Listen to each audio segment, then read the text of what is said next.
함께 하나님의 말씀을 전하겠습니다. 에스더서는 하나님이라는 단어가 단 한 차례도 등장하지 않습니다. 그래서 에스더서에서 일어나는 일은 이게 성경이라는 전제를 깔지 않고 보면 하나님이 하시는 일인지 그냥 일어나는 일인지 우리는 잘 알 수가 없습니다. 세상 사람들이 아마도 이 에스더서를 읽는다면 이 책이 성경의 이야기인 줄도 간파하기 힘들 것입니다. 아마 하나하나의 그런 모든 사건들이 큰 의미가 없다고 생각하며 넘어갈 것입니다. 그러나 여기 계신 성도님들이나 또 온라인으로 예배를 드리는 성도님들은 아마 에스더서를 읽으며 하나님이라는 단어가 하나도 없지만, 하나님의 이름은 등장하지 않지만, 이 에스더를 통해서 우리는 하나님이 역사하시는구나, 하나님이 다스리시는구나, 하나님께서 이 별것 아닌 일에도 역사하고 계시구나라는 것을 알 수 있게 되는 것이 바로 이 에스더서입니다. 그래서 우리는 이 에스더서를 보면서 하나님이라는 이름은 한 번도 나오지 않지만 그 무대의 뒤편에서 일하고 계시는 하나님의 역사를 바라볼 수 있다는 점에서 에스더서는 여전히 우리에게 하나님의 섭리를 바라보게 한다는 것입니다. 땅을 잃은 이스라엘 백성들은 페르시아라는 바사 제국이라는 거대한 제국에서 나그네의 삶을 살아가게 됩니다. 그 가운데 에스더서가 왕비가 됩니다. 그러나 이 모르드게라는 이 에스더의 삼촌이 하만에게 절을 하지 않으면서 하만이 그 모르드게에 분노하게 되고, 이 모르드게뿐만 아니라 모든 유대인들을 몰살시키겠다라는 음모를 꾸미게 됩니다. 그래서 그 음모를 가지고 아하수에로 왕에게 가서 내가 유대인들을 다 몰살시킬 테니 허락시켜 주십시오라고 했더니 아하수에로 왕은 그게 무슨 내용인지도 모르고 그냥 그래 네가 원하는 대로 하라라고 하만에게 이야기를 합니다. 그래서 이 소식을 들은 온 유대인들은 충격과 공포에 빠지게 됩니다. 그리고 에스더가 죽으면 죽으리다라는 고백을 가지고 금식을 선포하고 기도하기 시작합니다. 이러한 맥락 속에서 오늘 본문을 통해서 이러한 위기 가운데 사소하고 우연한 일들을 통해서 역사하시는 하나님의 손길을 함께 살펴보고자 합니다. 5장 1절과 2절에는 이런 내용이 등장합니다. 에스더가 왕궁의 안뜰에 있었는데 마침 아하수에로 왕이 그 근처를 다니다가 에스더를 보았습니다. 사실 이 전의 내용들을 보면 에스더를 한 달 동안 거들떠도 보지 않았던 아하수에로가 갑자기 여기서 에스더를 보게 되고, 5장 1절에 2절을 말씀해 보면 에스더가 너무 사랑스러웠다라는 이 표현이 등장합니다. 한 달 동안 찾지 않았던 그 아하수에로 왕이 에스더를 보는 순간 사랑에 빠지게 되는 것이죠.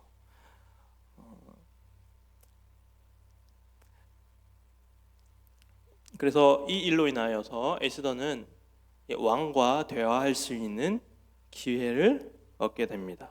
아하수에로 왕은 너무너무 사랑스러웠던 에스더에게 나라의 절반도 주겠다고 큰 소리를 치면서 원하는 것을 다 이야기하라고 에스더에게 이야기하지만 에스더는 굉장히 신중하게 그 말에 대해서 대처를 합니다. 그래서 왕에게 하만과 아하수에로 왕 두 사람이 나의 잔치에 좀 함께 참여했으면 좋겠다라고 얘기하면서 하만과 아하수에로 왕을 초대합니다. 그리고 나서 아하수에로 왕이 다시 한 번 더 묻습니다. 네가 원하는 게 뭐냐? 내가 나라의 절반이라도 주겠다. 또 한 번 더 물어봤더니 에스더는 또 그 대답에 대해서, 그 질문에 대해서 바로 얘기를 하지 않고 신중하게 한 번만 더 자기가 잔치를 열면 하만과 함께 아하수에로 왕이 잔치에 참여했으면 좋겠다라고 이야기하는 것이 5장의 전반적인 이야기입니다.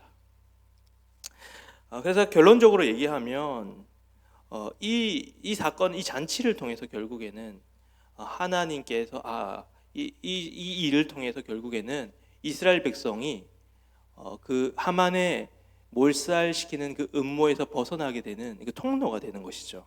그러니까 그 왕궁에 그냥 어슬렁거리던 그 아하수에로 왕의 그 일들을 통해 시작이 되어서, 그리고 아하수에로 왕이 전혀 생뚱맞게 한 달 동안 찾지 않았던 에스더가 이뻐 보이고 사랑스러워 보이면서 이 일이 진행되었다라는 것이죠.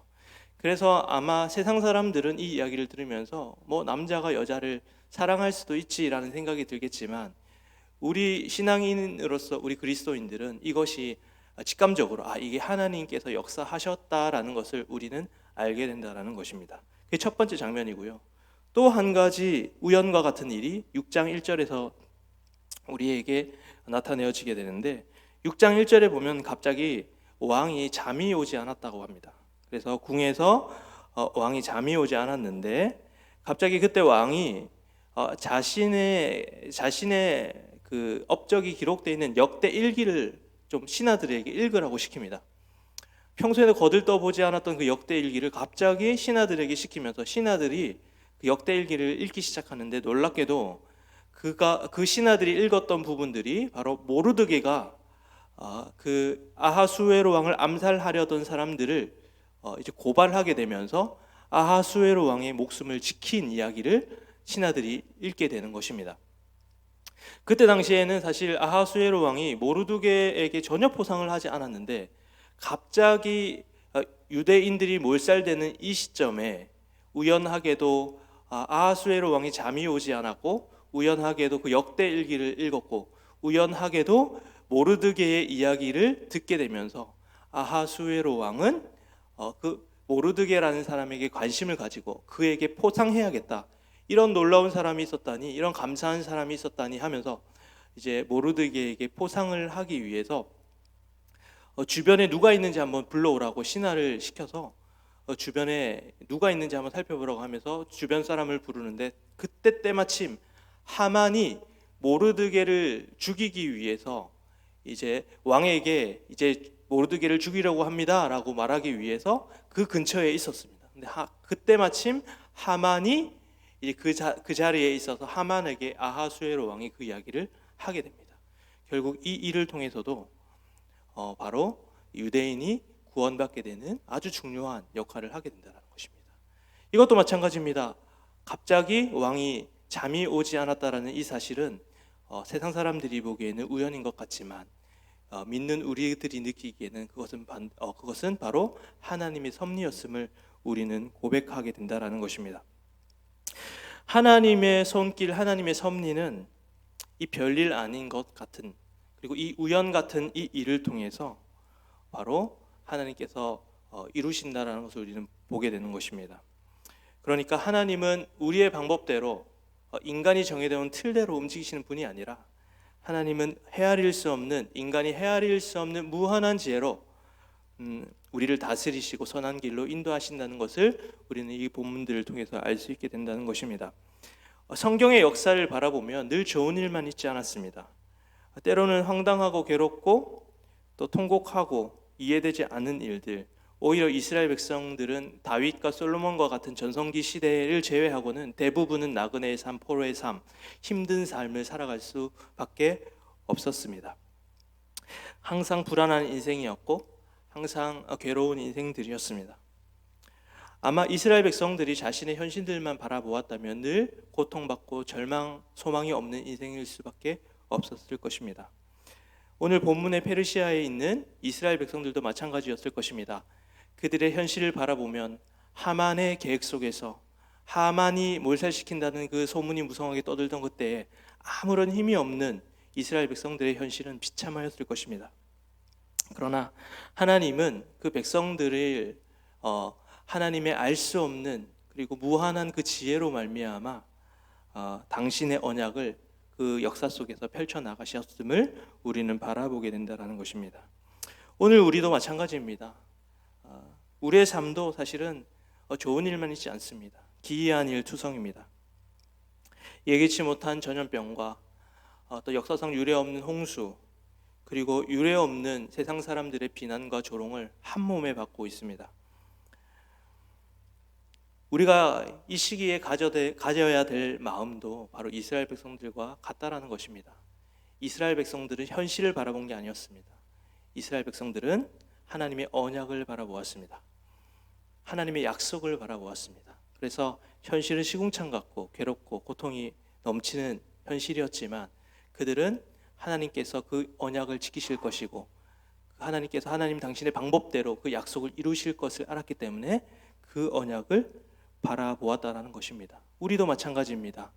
우리도 우리의 현실을 바라보면 지금 이 시간 많은 세상 사람들이 우리를 향해 던지는 그 욕과 비난과 그 조롱들을 살펴보면 정말 절망할 수밖에 없지만 그럼에도 불구하고 기이한 일로 우리가 알 수 없는 지혜로 하나님 당신의 언약을 이루어 가시는 당신의 나라를 이루어 가시는 하나님의 언약, 하나님의 약속을 붙들고 살아갈 때 우리는 그럼에도 불구하고 절망적인 이 현실 속에서도 불구하고 우리는 소망을 가질 수 있게 된다라는 것입니다. 그래서 우리는 눈에 보이는 현실에 주목하는 것이 아니라 눈에 보이진 않지만 무대를 이끌어가고 계시는 하나님을 바라봐야 된다라는 것입니다. 우리는 늘 우리가 보는 것이 전부라고 생각합니다. 내가 생각하는 것이 전부다라고 생각하지만 우리는 내 생각과 그리고 나의 현실과 내가 바라보는 것을 신뢰하는 것이 아니라 성경 가운데 우리에게 분명하게 약속하신 언약의 하나님을 바라보고 그 하나님의 전능하심을 바라보고 그 능력을 바라보고 우리는 그 하나님을 바라보아야 합니다. 무대 위에 있는 사람들을 바라보는 것이 아니라 보이진 않지만 무대 밖에서 우리의 무대를 이끌어가고 있는 하나님의 손길, 그것을 우리는 바라보아야 한다라는 것입니다. 이 시간 성도 여러분, 이 시기 속에서 우리는 이 무대를 바라본다면, 즉 이 현실 세계를 바라본다면 우리에겐 절망밖에 없습니다. 그러나 이 에스더서를 통해서 우리가 바라볼 수 있는 사실은 바로 무대 밖에 계시는 하나님입니다. 무대 밖에 계시지만 이 모든 무대를 장악하고 계시고 움직이시고 계신 분은, 그 시나리오대로 이끌어 가시는 분은 우리 전능하신 하나님이심을 고백하시면서 그 하나님의 언약을 바라보시면서 그 하나님의 나라를 바라보시면서 신뢰하시는 여러분들의 삶이 되시길 소망합니다. 둘째로 우리는 그 교만에 대해서 주목해야 합니다. 특별히 우리는 하만의 교만을 주목해야 합니다. 6장 12절에 보면요, 하만이 번뇌하다라는 단어가 나와요. 여기서의 번뇌는 통곡하다를 의미합니다. 왜 하만이 이렇게 통곡하냐면 왕이 그토록 자기가 싫어하던, 죽이고 싶던 이 모르드게를 높여주기로 약속했기 때문입니다. 그 자기가 끔찍히도 싫어하는 그 모르드게에게 왕과 같이 해주겠다라고 왕이 명령했기 때문에 하만이 굉장히 통곡합니다. 에스더서에서는 2번이나 모르드게가 하만에게 절을 하지 않았다는 이유로 하만이 굉장히 분노를 합니다.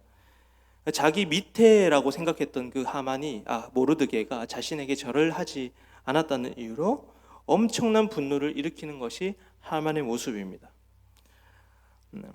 그런데 자기 밑에 있어야 할 그 모르드게가 자기보다 높아졌다라고 생각하니까 이 하만이 너무너무 고통스러워하는 것을 우리는 본문을 통해 알 수 있다라는 것입니다. 하만이 모르드게에게 느꼈던 감정은 무엇이냐면 바로 비교였습니다. 비교. 그러니까 교만이라는 것은 결국에는 바로 그 중심에 비교 의식이 있다라는 것입니다. 아담이 죄를 지었을 그때에도 우리는 아담이 교만했기 때문에 죄를 지었다라고 많이 이야기합니다. 바로 아담은 하나님처럼 되고 싶었습니다. 자기와 하나님을 비교하는 데서 바로 그 죄의 시작이 되었다라는 것입니다. 오늘 6장에도 하만도 왕처럼 되고 싶어하는 마음을 숨기지 않습니다. 왕처럼 되고자 하는 마음, 자신과 왕을 비교하고 자신과 모르드게를 비교하는 이 마음이 바로 교만의 시작이라는 것입니다. 우리는 늘 비교하는 인생을 살아갑니다.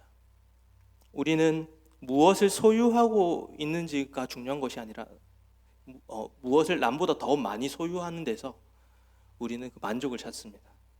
또 우리는 어떤 일이 잘 되기보다 남들보다 잘 되는 일에 더 포커스를 맞추는 것을 우리는 바라보게 됩니다. 우리는 훌륭한 사람이 되기 이전에 누구보다 더 훌륭한 사람이 되는 것에 더 포커스를 맞춥니다.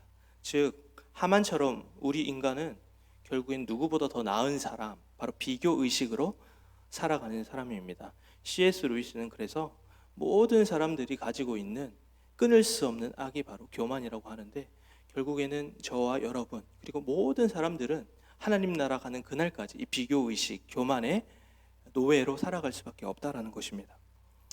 하만은 그래서 항상 인정에 목말라 하는 사람이었습니다.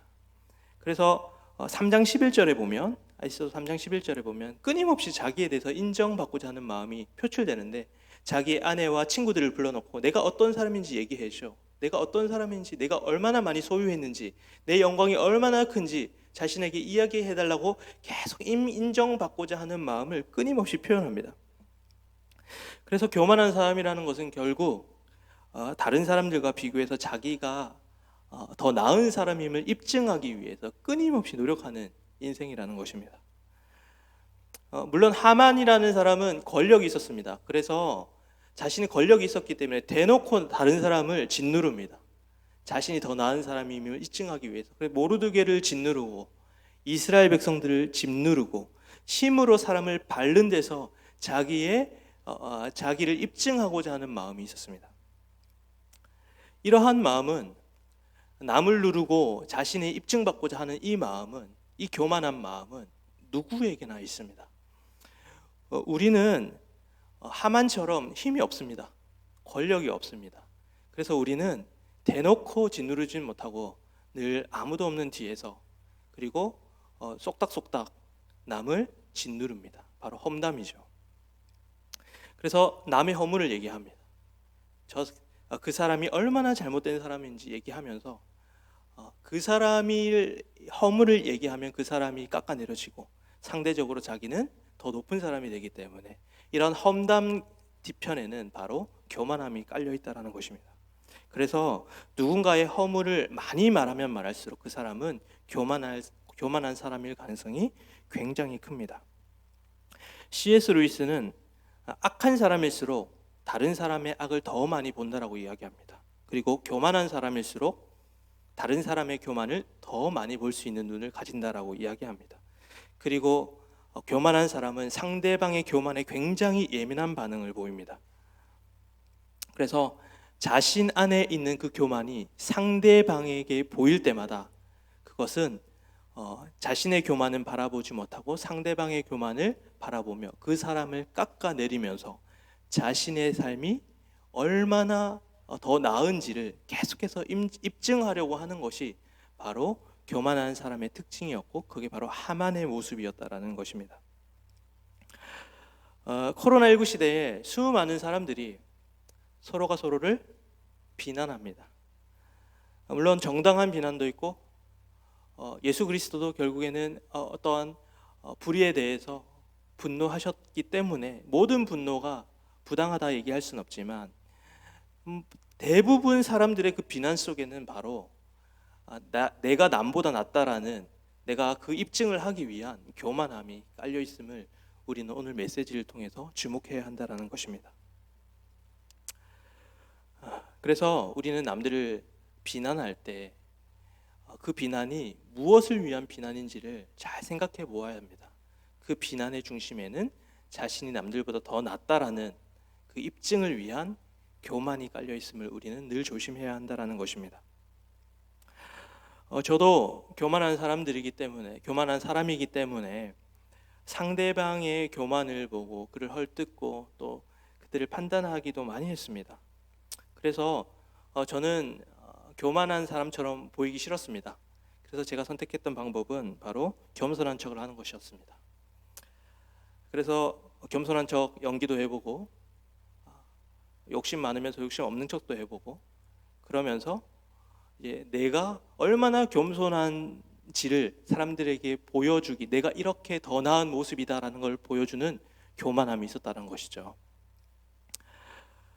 그러니까 제가 그러한 삶을 살아가니까 뭐가 보이냐면 겸손한 척 사는 사람들이 너무 잘 보이는 거예요. 저 사람은 100% 겸손하지 않는데 겸손한 척 한다.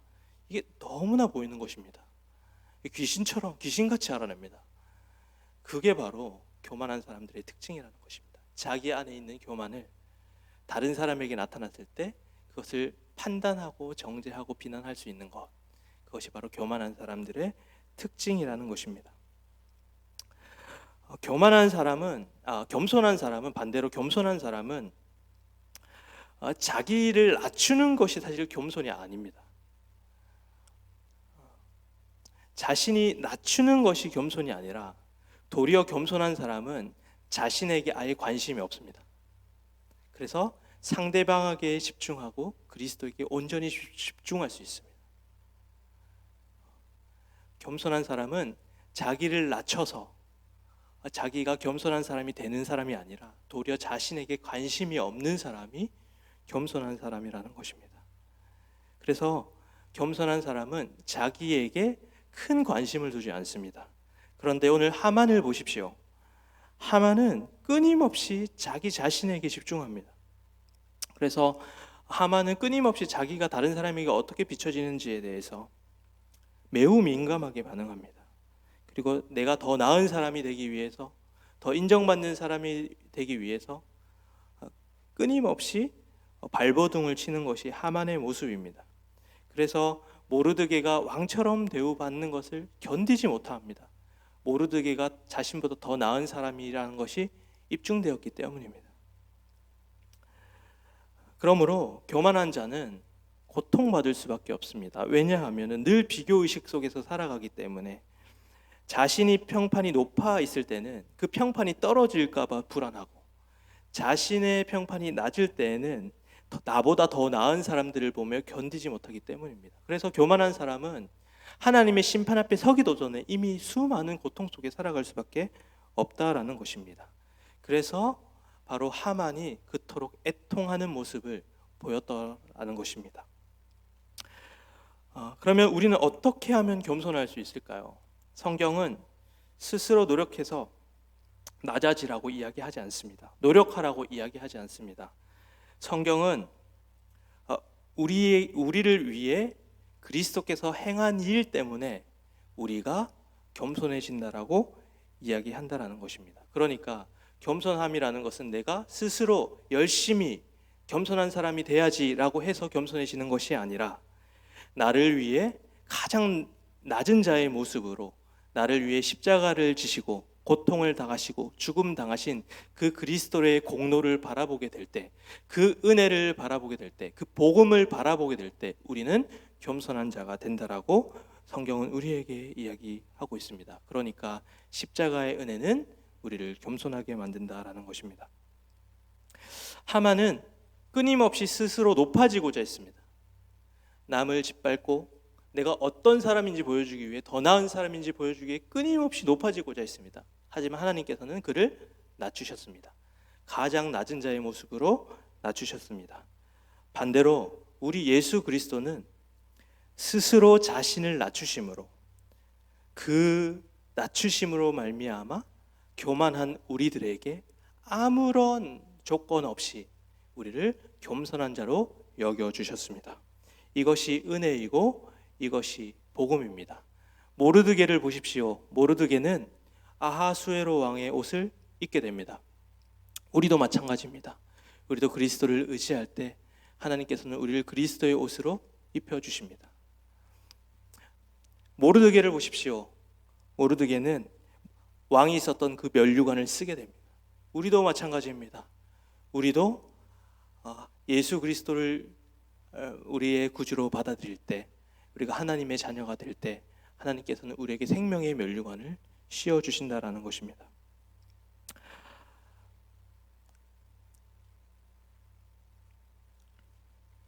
우리는 남들의 교만을 바라볼 수 있는 본능을 가지고 있습니다.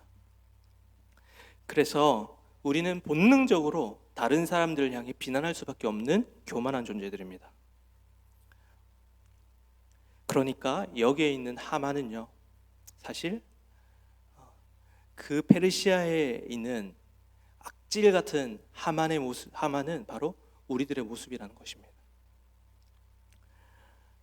우리는 다른 사람들의 교만에 대해서는 민감하게 반응합니다.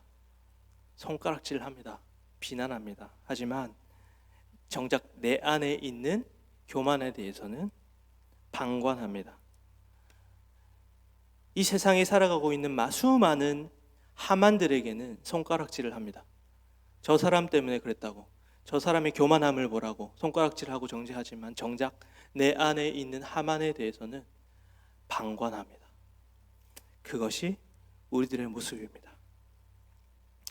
그래서 우리는 내 안에 있는 하만에 대해서 우리는 주목해야 합니다. 코로나19로 인해서 우리는 상대방에 대해서 저 사람이 하만이다, 저 사람이 하만이다, 저 사람이 교만한 사람이다라고 끊임없이 손가락질을 하지만 정작 내 안에 있는 하만에 대해서는 아무런 이야기를 하지 않는 우리들의 모습이 있다라는 것입니다. 우리는 겸손해야 됩니다.